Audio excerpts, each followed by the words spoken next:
जी, किबला अयाज साहब हमारे साथ मौजूद हैं। डॉक्टर साहब, आपसे भी मेरा यही सवाल होगा, जिस तरह से हम देख रहे हैं कि यूरोप में इस्लामोफोबिया के बढ़ते हुए वाक़यात और ख़तरनाक हद तक इस वक्त पहुंच गया है ये इस्लामोफोबिया, तो अब इसकी रोकथाम के लिए मौसर इक़दामात उठाने की ज़रूरत है। आपको नहीं लगता कि कोई ऐसी पॉलिसी डेवलप करनी चाहिए कि आने वाले वक्त में हम ऐसे गुस्ताखाना अमल और गुस्ताखाना वाक़यात को रोक सकें? क्योंकि हम माज़ी से देखते चले आ रहे हैं, कभी डेनमार्क, कभी फ्रांस, तो अब स्वीडन में भी ऐसे वाक़यात हो रहे हैं। इन वाक़यात की रोकथाम को मुमकिन बनाने के लिए क्या अमल हो सकता है, क्या पॉलिसी हो सकती है आपकी नज़र में? बिल्कुल, बहुत अहम सवाल है और बेहतरी और तब्दीली तो मुमकिन है, लेकिन वक्त तलब है।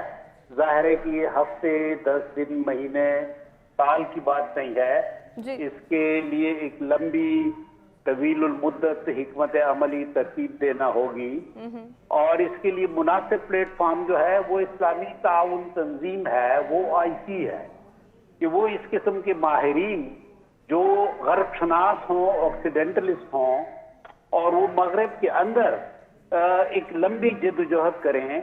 वहाँ पे जो इस्लामिक सेंटर्स हैं, मुसलमानों की तंजीमें हैं, उनको मुनज़्ज़म किया जाए और वो इस मसले को उठाएं। वहाँ पे जहन साज और पॉलिसी साज जो अफराद और इदारे हैं, उनके साथ बैनुल मज़ाहिब जो रवादारी की तंजीमें हैं, उनको फ़आल किया जाए और यूरोप के लोगों को, जो मीडिया है, जो उनके दानिश्वर हैं, आम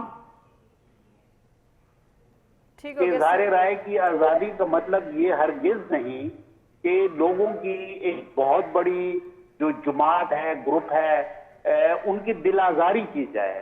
तो दिल आज़ारी के हवाले से और जज्बात के हवाले से मुसलमानों की एक और तारीख में हमारे पास मिसाल मौजूद है यहूदियों की कि किस तरीके से होलोकॉस्ट के हवाले से उन्होंने पूरा बयानिया यूरोप का तब्दील कराया और बड़ी जद्दोजहद की।